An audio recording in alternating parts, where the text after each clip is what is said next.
لا يستوي القاعدون من المؤمنين غير أولي الضرر والمجاهدون في سبيل الله بأموالهم وأنفسهم فضل الله المجاهدين بأموالهم وأنفسهم على القاعدين درجة وكلا وعد الله الحسنى وفضل الله المجاهدين على القاعدين أجرا عظيما درجات منه ومغفرة ورحمة وكان الله غفورا رحيما صدق الله العظيم. Alhamdulillah telah selesai. Ini ada yang bisa dilihat dibagi tentang silsilah kajian dengan apa? Kaitannya dengan Quran Surat An-Nisa bisa dipakai. Bismillahirrahmanirrahim. Kajian kita di subuh terakhir ini mudah-mudahan kita diberikan umur panjang. Amin. Nanti sehingga kita bertemu kembali di bulan Syawal. Jadi ini bukan pertemuan terakhir, barangkali jeda saja, break saja. Mudah-mudahan kita diberikan umur panjang sehingga bisa mengikuti kajian-kajian berikutnya. Amin. Baik, pertama di surat An-Nisa ini saya sebutkan kandungan-kandungannya secara umum. Yang pertama adalah di surat An-Nisa itu tentang menjaga lisan, ya. Jadi berapa banyak orang yang terluka hatinya karena lisan kita. Bahkan kata Nabi, betapa banyak orang yang tidak memperdulikan ucapannya. Artinya memang tidak memperdulikan ucapan itu, kita kadang-kadang ngomong sembarangan gitu. Ternyata di hati orang lain itu berbekas. Asbun. Gitu, asbun. Sehingga ini yang menjadi renungan bagi kita ketika kita bicara itu betul-betul harus dengan sadar dan mempertimbangkan. Kalau dalam Al-Hikam mempertimbangkan hal-hal ini, kira-kira orang ini sakit hati enggak gitu. Terus kesinggung nggak kayak gitu. Jadi memang harus betul-betul merasa bahwa kalau kita nanti mendengar itu dari orang lain ke kita, itu kira-kira perasaan kita gimana. Jadi lebih perasa gitu Pak. Di surat An-Nisa ini kandungannya seperti itu yang pertama. Kemudian yang kedua adalah kemarin kita sudah membahas bahwa An-Nisa itu kandungannya adalah Al-Quran betul-betul mengangkat derajat orang-orang yang pada saat zaman jahiliyah termarginalkan atau terisolasi. Yang pertama adalah wanita. Wanita itu kemarin sudah saya sampaikan ada dua. Kalau tidak motivasinya harta, pasti nafsu, ya kan? Makanya kemarin saya sampaikan kalau ada ibu kita, misalkan bapak kita meninggal, maka ibu kita itu menjadi waris kita. Jadi dulu itu istri bapak itu diwariskan ke kita, berarti ibu kan? Iya. Ibu itu diwariskan ke kita. Kalau kita mau, itu langsung menjadi waris kita. Tetapi kalau kita tidak mau, maka itu bisa ke orang lain kan? Maharnya itu diambil oleh kita. Nah itu. Betul-betul jadi ya harta, betul-betul harta. Kalau tidak harta nafsu. Makanya kemudian Islam datang melarang praktik-praktik seperti ini. Kemudian yang kedua adalah dulu Pak, yang namanya anak yatim itu tidak diperhatikan. Apalagi anak yatimnya perempuan. Parah itu. Jadi sudah anak yatim, perempuan lagi. Dan itu ada kisahnya di Al-Quran di surat An-Nisa ini.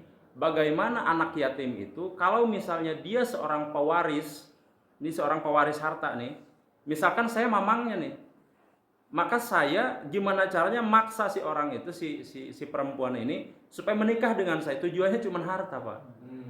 Jadi benar-benar wanita itu nggak ada harganya. Dulu itu sama sekali nggak ada harganya. Sehingga dikatakan di surat An-Nisa ini, kalau anak yatim plus perempuan, wah itu sudah menderita sekali itu perempuan. Gitu. Kemudian yang berikutnya adalah dulu itu tidak ada yang namanya hukum waris mewaris, Pak. Hukum ahli waris itu nggak ada. Maka kemudian Islam datang itu memberikan sebagian harta itu untuk perempuan. Makanya di dalam Islam ada yang disebut dengan ilmu faraid, ilmu tentang ahli waris. Dan kata Nabi, ilmu yang pertama kali akan musnah adalah ilmu faraid, Pak.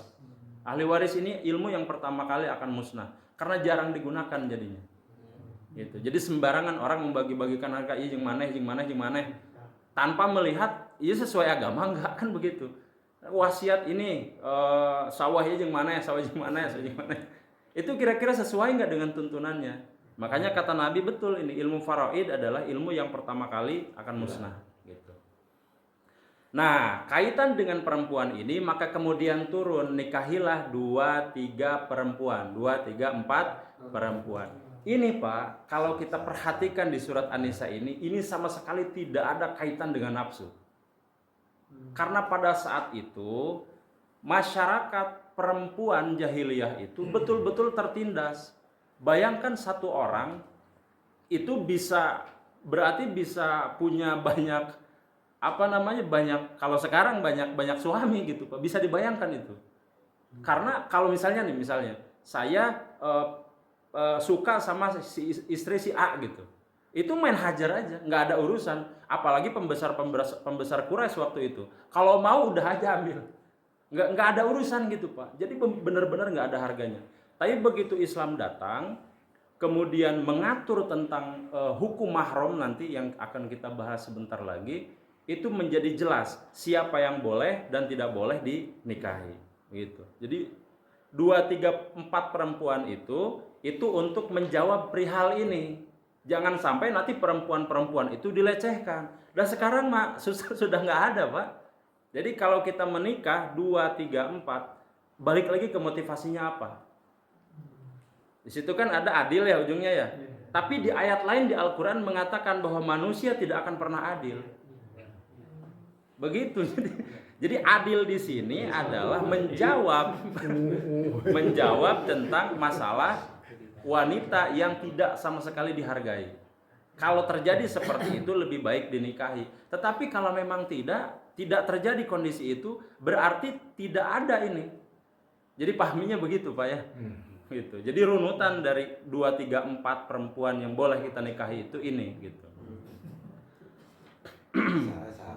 Nah kemudian berikutnya adalah Sayyidina Ali juga mengatakan bahwa kalau kita mencintai seseorang, cintai sewajarnya, atau apapun cinta kita kepada makhluk itu mencintai sewajarnya dan membenci juga sewajarnya. Di An-Nisa ini kandungannya begitu. Kenapa demikian? Karena boleh jadi orang yang kita benci atau sesuatu yang kita benci sesungguhnya bahwa itu barangkali yang akan memberikan manfaat kepada kita. Begitu banyak orang yang membenci kita, mengatakan aib kita sehingga kita sadar bahwa kita kurang. Kan begitu. Berapa banyak orang yang kita cintai pada akhirnya membuat kita terlena. Sehingga kata Imam Ali atau Sayyidina Ali bahwa kalau mencintai sewajarnya, kemudian membenci juga sewajarnya. Begitu. Dan yang kemarin terakhir adalah nusyuj ya. Nusyuj itu adalah kalau secara bahasa adalah tanah yang terangkat, artinya durhaka. Berarti istri juga bisa durhaka, suami juga bisa durhaka. Bagaimana durhakanya seorang istri? Salah satunya adalah misalkan keluar rumah tanpa izin. Bagaimana durhakanya seorang suami? Emosi, marah, kemudian mengatakan saya sudah memberikan apapun untuk kamu, misalkan tolong hormati saya, tapi dengan kemarahan. Itu juga bentuk kedurhakaan. Ya itu. Nah, berikutnya yang kita bahas yang kemarin ditanyakan Pak Rudi juga ya, yang sempat saya singgung, itu tentang siapakah mahram kita. Nah, ini bahasan kita pokok pada pagi hari ini adalah tentang mahram. Apa bedanya mahram dengan muhrim, Pak? Yang benar mahram apa muhrim? Jangan deket-deket nih, misalkan gitu kan, kamu bukan muhrim. Benar atau salah itu muhrim? Atau mahram yang benar? Mahram. Kenapa mahram? Mahram boleh. Baik, kita lihat dari sisi bahasa Arab, Pak ya, dari sisi bahasa Arab, dari ilmu nahwunya. Muhrim itu asal katanya dari ahroma yuhrimu ihroman muhrimun. Berarti muhrim itu adalah orang yang berihram. Asal katanya begitu, ahroma yuhrimu ihroman. Ihroman itu ihram, Pak. Orang yang melaksanakan ibadah umroh. Nah, orang yang melaksanakannya itu namanya fahuwa muhrimun. Maka dia dikatakan sebagai muhrim.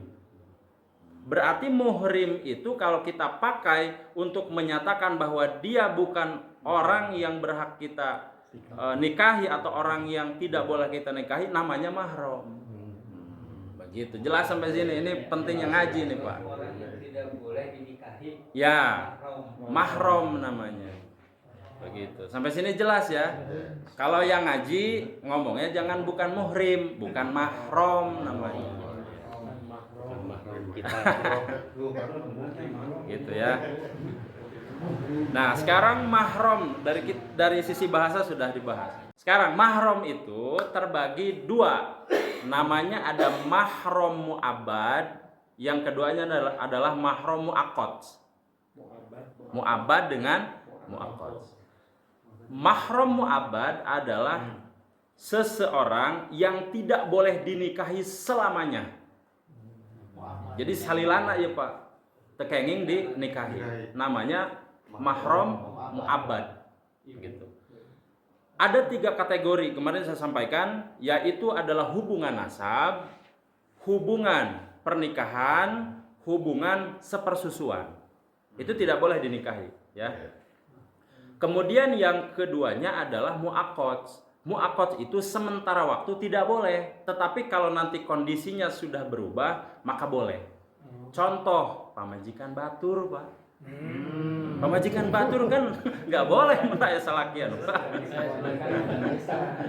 Mun masih keneh gaduh caroge mah nyata kenging, tapi ketika tegaduh caroge boleh. Berarti mu'aqqad. Mangga Paknya, Pak Haji, mangga Pak. Bilih aya tetanggi gitu. Rumput tetangga. Rumput tetangga aya nu herang gitu kan. Nah, itu mu'aqqad. Kemudian apalagi istri yang sudah ditalak 3. Talak 3 sekalian, Pak. Ya kan, itu tidak boleh sementara waktu, tetapi kalau sudah diselang kemudian boleh. Maka ini yang disebut dengan mu'aqqad. Mahram mu'aqqad, tidak bolehnya sementara waktu. Kemudian apalagi bibi, Pak. Bibi dari paman, istri dari paman. Nanti kita bahas lebih lanjut ya. Jadi kalau istri dari mamang itu boleh dinikahi, tetapi entong mamang naker hirup, Pak. Bilih gitu, bilih aya istri mamang glowing gitu kan. Gelis. Diincer. Gitu, itu boleh Pak ya. Nah, yang kedua adalah kalau kita punya adik ipar. Kita kan punya istri. Istri kalau punya adik perempuan, nggak boleh kita main hajar, main embat itu Pak. Kalau dia kakaknya masih hidup. Berarti kakaknya kan istri kita ya. Jadi turun ranjang, tapi turun ranjang itu kan berarti kalau sudah meninggal ya. Nah, ini mah masih hidup. Nah, kalau masih hidup nggak boleh Pak. Tunggu sampai meninggal. Banyak kejadian tuh Ustaz ya. Kalau cerai Ya gitu. gitu. Boleh cerai gitu boleh ya. Ya, Kalau jadi mau meninggal. ya pokoknya pisah Pak. Ini pisah, bisa pisah cerai, pisah mati, meninggal. Jadi poinnya adalah tidak boleh kita kakaknya istri kita, kemudian adiknya juga dihajar dalam satu masa gitu, satu hidup, nggak boleh, gitu ya. Jadi mau apa? Berapa? Ipar tuh tadi mahramnya mu'aqqad, Pak. Sementara kalau kakaknya masih ada istri kita, atau sebaliknya kita menikahi adiknya, kakaknya berarti tidak boleh sampai adiknya itu meninggal atau kita ceraikan, gitu ya. Itu jelas ya. Ayah Pak. Ayat kasus itu. Kalau tadi mahram yang mu'abbad ada 3, yaitu kalau hubungan nasab, kemudian hubungan pernikahan, dan hubungan sepersusuan. Ya, contohnya sudah saya sebutkan. Kalau nasab jelas ini, yang ini nasab, Pak. Yang ini nasab ya, ada kakak, ada ibu, ada ayah. Kalau yang pernikahan kemarin sudah saya sampaikan mertua. gaduh mitoha geulis nyatong dinikah. Gitu. Aduh. Jadi nggak boleh ya, nggak boleh. Mertua mitoha itu nggak boleh dinikahi. Itu sepernikahan. Nah, kemudian sepersusuan. Kalau sekarang mah hampir nggak ada ya. Tapi kalau dulu kan zaman dulu mah di Arab ya memang begitu. Nabi bukan ibu kandung yang menyusui kan. Itu. Jadi memang itu hubungan darah. Poinnya adalah hubungan darah itu kuat, Pak. Nah, itu ya. Nah, kita akan masuk ke pembahasan utama yaitu tentang siapakah mahram kita. Nah, ini dilihat dari dua perspektif. Yang pertama adalah sudut pandangnya kita sebagai laki-laki dan yang kedua adalah sudut pandang sebagai perempuan nanti ya. Nah, ini hubungannya hubungan nasab, Pak. Yang pertama kita bahas tentang kalau kita laki-laki dulu. Itu saya kasih keterangan. Di bawahnya kalau yang kiri ya, yang ini Pak, yang ini ada mahram dengan ini. Ada mahram bukan mahram ya, yang di kiri kanan ya. Mahram itu berarti tidak boleh dinikahi, kemudian boleh jabat tangan. Nah, ini secara syar'i memang boleh dan tidak boleh jabat tangan karena memang mengundang nafsu, Pak. Yang pertama adalah dari sisi garis ayah dan ibu. Jelas di Al-Qur'an tidak boleh menikahi ayah atau ibu. Ini berarti memansuh kepada ajaran terdahulu bahwa dulu tadi ya yang saya sampaikan, ibu menjadi ahli waris kita pada saat bapak meninggal gitu. Nah, kemudian siapa lagi? Saudara dari adik atau kakak. Berarti kita punya kakak, punya adik, itu tidak boleh menikah. Kita tidak boleh menikahi gitu. Itu haram ya. Saudara kandung berarti. Nanti juga kalau ada punya anak nanti kita bahas lah ya. Nah, berarti saudara kandung baik kakak maupun adik itu tidak boleh kita nikahi. Tetapi berbeda hal dengan istri atau suaminya. Itu berbeda, Pak. Nanti kita bahas ya. Kalau kita laki-laki punya adik, adiknya laki-laki punya istri, nanti tunggu. Kalau mau ke istrinya tunggu. Itu boleh, Pak. Karena itu bukan mahram, Pak. Bukan mahram tuh. Adik ipar atau kakak ipar. Nanti boleh dinikahi, Pak. Boleh dinikahi gitu ya sementara waktu. Nanti mau alkohol gitu. Iya. Tilas raka, tilas lanjut. Kemudian siapa lagi, Pak? Dari jalur ayah dengan ibu ya. Nih. Ayah punya saudara, berarti ada bibi, ada uwa. Nah, kalau kita berarti ke bibi atau ke uwa ya, yang perempuan. Maka itu tidak boleh. Berarti saudara baik dari ibu maupun dari bapak nggak boleh itu. Kecuali istrinya. Istrinya boleh, Pak. Istri dari mamang. Di luar ya itu. Itu sudah di luar. Itu bukan mahram, Pak. Misal tadi saya bilang, mamang sudah nggak ada, tapi istrinya glowing, herang, mentrang.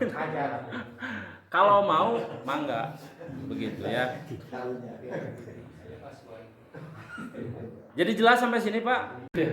Jadi ini, Pak, yang tidak segaris dengan ayah dan ibu, tidak sekandung ya. Kalau istrinya atau suaminya yang memang itu istrinya atau suaminya tadi itu boleh gitu. Tetapi kalau yang memang saudara langsung nggak boleh. Kita menikahi bibi, adik berarti dari ayah kita langsung nggak boleh. Saudara kandung nggak boleh. Senasab itu masih. Makanya tadi kemarin saya sampaikan ke Pak Rudi. Bukan, itu maksud saya, Ustaz. Yang sepupu. Kita nikahi anak bibi. Nah, itu nanti ini salah satunya. Boleh, Pak. Nanti kita bahas ya. Itu sampai bibi nih. Nah, kemudian kakek. Ini selamanya, Pak. Mu'abbad itu berarti selamanya. Tidak boleh kakek menikahi anak perempuan, kemudian cucu perempuan sampai ke bawah. Nggak boleh. Sampai cicit. Nggak boleh. Bawa ya, diurang mah ya, Pak Haji. Iya, bawa. Nggak boleh, Pak. Sampai kapanpun ya. Abadan itu. Ataupun jalur ke atas, yang nanti perempuan ya, jalur ke atas, bapak berarti, kakek, uyut ke sana kalau masih ada, uyut sawega mungkin sana. Di Angling Dharma mau uyut sawega. Itu nggak boleh. Nah, kemudian sekarang turunan dari bibi nih. Sekarang turunan dari bibi. boleh nggak saya menikahi anak dari bibi? Berarti sepupu. Boleh. Ini bukan mahram. Boleh. Boleh ya? Ya boleh, boleh. Boleh. Kalau itu sepupu berarti. Tapi bukan ibunya, berarti bibinya jangan. Cuma sederajat kan, Pak? Iya. Ponakan dengan keponakan. Bukan keponakan. Kita Mama dengan sepupu.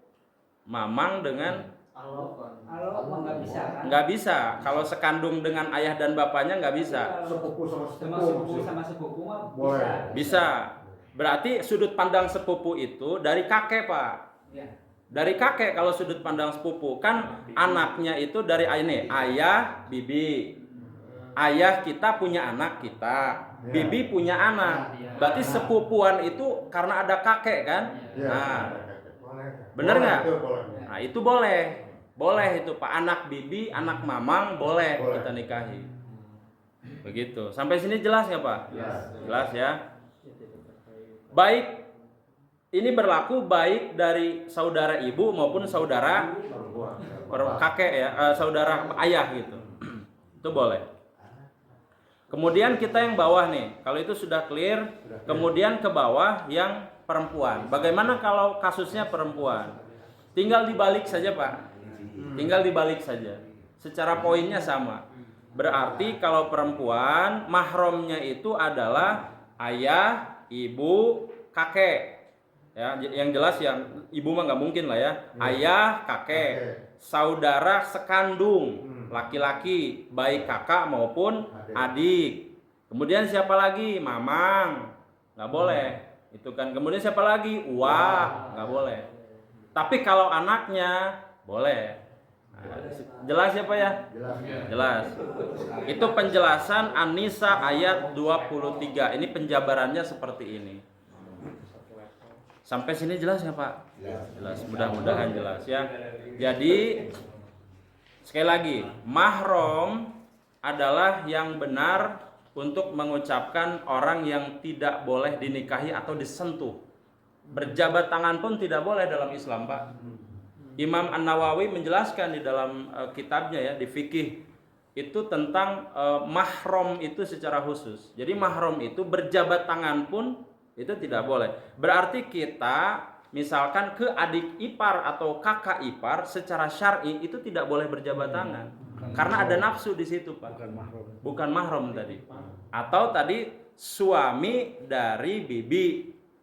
Ya, atau istri dari bibi yang memang tidak sesaudara dengan ibu dan ayah. Kalau suntannya boleh. Kenapa? Nah, jadi gini. Ini bedanya di kita ya. Kalau dulu kan ini di Arab. Kalau di kita itu biasanya ada norma ya, norma dan budaya ada. Maka kemudian ada fikih lain yang mengatakan kalau ini fikih mazhab Imam Syafi'i Pak, mengatakan tidak boleh bersentuhan gitu. Tetapi di mazhab yang lain ada klausulnya, ada pengecualiannya, yaitu kalau tidak disertai dengan syahwat boleh. Contoh kita ke anak kecil juga tuh ya. Anak kecil misalkan yang sudah 9 tahun itu kan sebetulnya sudah akil balik ya. Kalau perempuan mah 9-10 tahun. Tapi kalau tidak dibarengi dengan syahwat maka boleh-boleh saja kata Imam Malik. Artinya kita bisa mengambil beberapa pendapat untuk ini Pak ya. Kalau kita mencium tangan misalkan saudara tadi yang memang sudah mahram sifatnya, maka diperbolehkan tanpa motivasi syahwat. Tetapi kalau kira-kira mengundang syahwat jangan. Begitu. Wallahu alam Pak, barangkali itu.